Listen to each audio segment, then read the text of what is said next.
Maayong adlaw kanatong tanan. Tungod sa tinguha sa administrasyon ni Mayor Ismael Pempo Martinez nga mapalapnag og masayran sa tanang katawhan sa bayawan ang tanang mga programa ug mga aktibidades sa syudad, gituyo pagmugna ang Multimedia Bureau aron mosaysay sa tanang lakaw sa atong mayor ug uban pang mga opisyales. Ang musunod mao ang mga kalihukan nga gitambungan sa atong mayor ug mga opisyales sa dakbayan sa bayawan.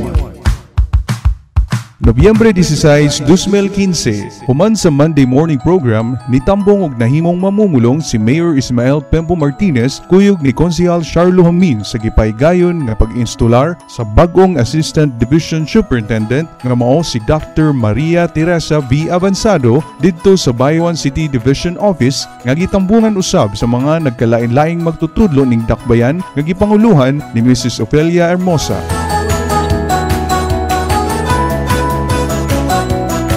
Sa susamang adlaw gipaygayon usab ang TESDA graduation exercises sa City Gymnasium nga gitambungan ni Mr. Ranulfo Torreda, isip representante sa mayor, Vice Mayor Mark Fidencio Aurelia, Regional Director Floro Rinca ug Mr. Melodia sa Tumpoco, ug ang maong kalihukan gidumala sa opisina sa City Cooperative and Manpower Development nga gipanguluhan ni Mr. Efren Tuiza.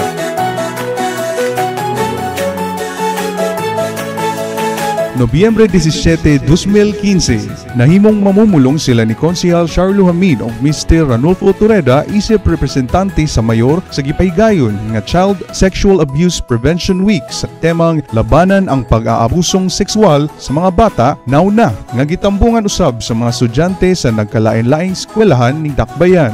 Ang maong kalihukan gidumala sa opisina sa Social Welfare and Development nga gipanguluhan ni Mrs. Marchita Tuale.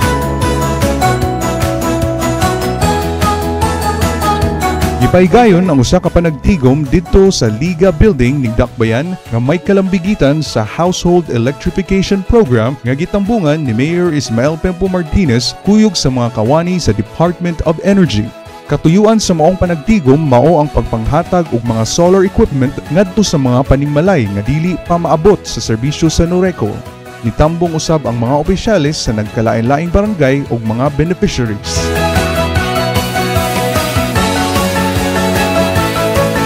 Nobyembre 18, 2015, nahimong mamumulong si Mayor Ismael Pempo Martinez kuyog ni Konsehal Luis Sumalpong sa gipaygayon nga Organizational Strengthening Seminar on Agri-Engineering Special Project Division didto sa TESDA Building ning Dakbayan. Tumong sa maong seminar mao ang pagpanghatag og dugang kahibalo sa mga mag-uuma aron mapalambo pa ang matad sa agrikultura. Ang maong kalihukan gidumala sa opisina sa City Agriculture nga gipanguluhan ni Mr. Cornelio Moralia.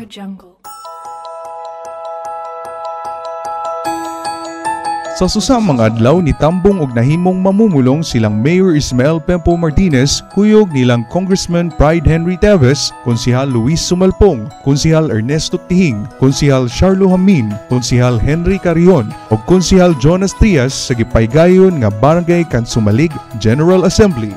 Sa maong panagtigom gisaysay ang mga nagkalain-laing proyekto ug mga plano nga gilatad alang sa maong barangay. Sila giabi-abi sa mga katawhan ug mga opisyales sa maong barangay nga gipanguluhan ni Kapitan Elvien Bilando.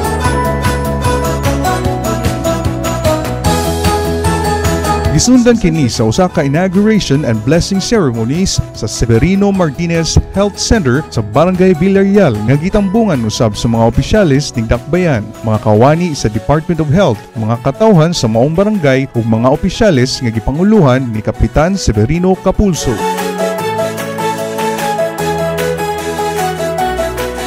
Nobyembre 19, 2015, nahimong presiding officer si Mayor Ismael Pempo Martinez kuyog nilang Konsehal Charlo Hamin, Konsehal Ernesto Tihing, Konsehal Luis Sumalpong, City Administrator Attorney Rene Gaugel, mga department heads o mga kawani ning dakbayan sa gipahigayon nga 2016 Tawo-Tawo Festival Season Directorate Meeting dito sa Old SP Session Hall.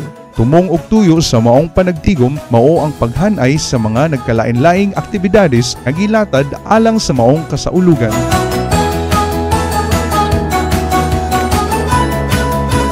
Nobyembre 20, 2015, Nitambong og nahimong mamumulong silang Mayor Ismael Pempo Martinez, kuyog nilang Konsehal Charlo Hamin, Konsehal Jonas Trias o Konsehal Cecil Casipong sa gipahigayon nga Barangay San Isidro General Assembly sa maong panagtigom gisaysay ang mga nagkalain-laing proyekto o mga plano nga gilatad alang sa maong barangay. Og sila giabi-abi sa mga katawhan ug mga opisyales sa maong barangay nga gipanguluhan ni Kapitan Ana Flor Trebajo.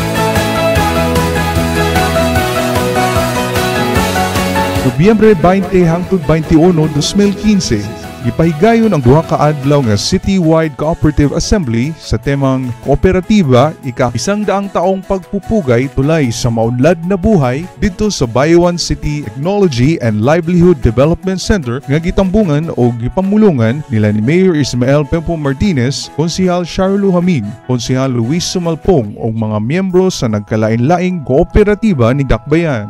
Nahimong keynote speaker si Mr. Clitos Villamor, ang officer in charge sa CDA Region 7. Ang maong kalihukan gidumala sa opisina sa City Cooperative and Manpower Development nga gipanguluhan ni Mr. Efren Tuisa.